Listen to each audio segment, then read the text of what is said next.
Sa lugar na ito, ang sarap huminga. Presko kasi. Puno ng mga puno. Pero alam nyo ba na sa taas ng mga punong yan, may lihim na mundo pala. Doon nakatira ang iba't ibang hayop. Mga naghahanap ng kaibigan o kapareha. Mga naghahanap ng pagkain. At mga bahay na nagsisilbi nilang tirahan.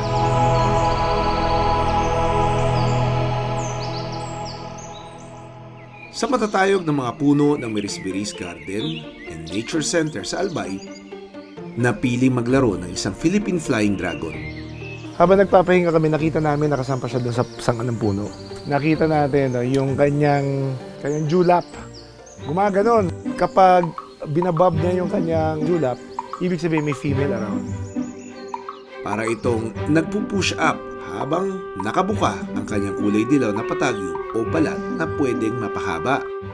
Yung kanyang patagyum, yung kanyang parang pakpak. That's actually a modified skin. Hindi naman talaga siya pakpak. Pinaflap din niya, no? Showing off its colors. Mas makulay yung mga males na flying lizards kumpara sa mga females because they're the ones displaying their colors in order for them to show that they are viril, they can be able to fertilize the eggs, and that they are attractive.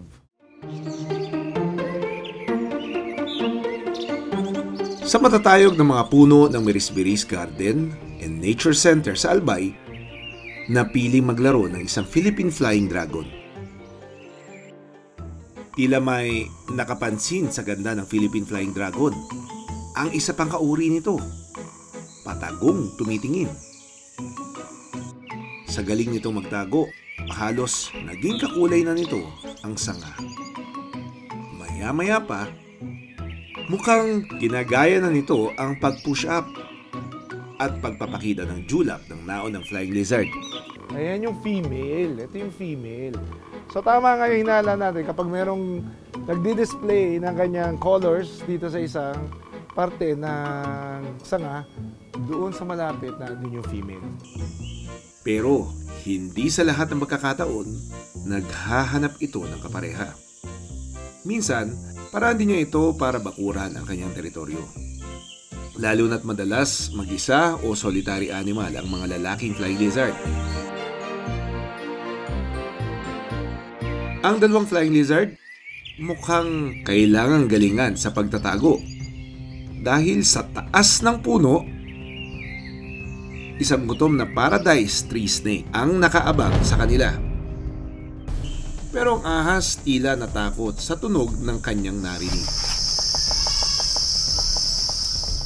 Isang ibon ang pilit na gumagawa ng kanyang butas, ang woodpecker. Kung gagawa sila ng nest, continuous kasi yung paggawa nila ng hole. Kung yung isang pares, parang minsan halinhin na silang maggawa ng hole. So kung active pareho, sa isang linggo meron silang nest. Sa takot ng nagliligawan na flying dragon at gutom na ahas, agad ito nagtago. Ang ibang ibon nakikiramdam pala sa ahas. Maaari kasi silang kainin ito. Kaya hanggat maingay na gumagawa ng bahay ang woodpecker, pwede silang dumapo at maglaro sa puno. Kadalasang naghahanap ng pagkain sa matataas na bahagi ng puno ang mga Philippine pygmy woodpecker. Mas gusto ring puntahan ng mga woodpecker ang mga patay na puno, lalo na kung gagawa na sila ng bahay. Kasi yung kanilang tuka is made to peck on wood. Straight lang din, pero matulis na kaya talagang dumurog ng kahoy. Ang bahay ng woodpecker, bukas sa lahat. Dito rin kasi naninirahan ang iba pang uri ng ibon. Actually, hindi lang sila yung naandun, minsan may kabarkadang mixed species. Nasa paligid lang din yung male and female or yung mommy tsaka daddy na woodpecker. So hindi gaano makaka-invade talaga. Ang magkaparehang pied trailer, sweet na nilalabanan ng hangin. Gaano mang kalakas ito, kampante ang mga ibon na hindi sila tatangayin. Salamat daw sa matitibay na sanga at mayabong na dahon. Paghupa ng malakas na hangin, naglaro pa ito sa mga sanga.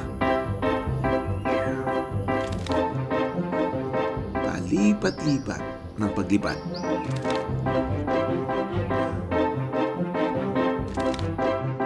Pero na mapagod, oras na para maghanap ng pagkain ang lalaking pie thriller. Kailangan daw muna nitong patunayan sa kanyang kapareha na kaya niyang buhayin ang kanilang magiging pamilya. Kaya iniwan muna niya ang kanyang kapares para maghanap ng maliliit na insekto at bunga ng puno na kanilang pagkain. Maya-maya pa, mukhang may nahuli na ito.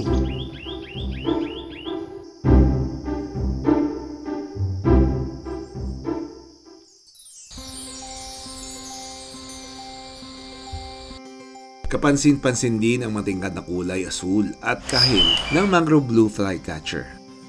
At ang nakakaakit na huni nito.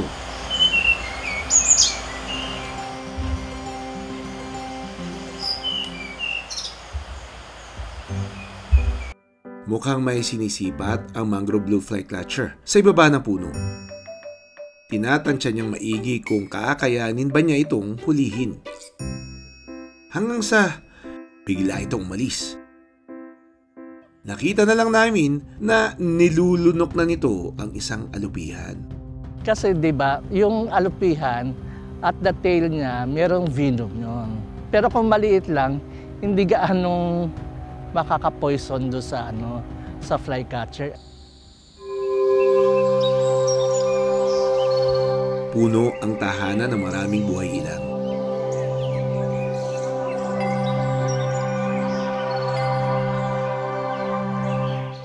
Pero sa albay, matayog man ang punong ito para sa mga hayop.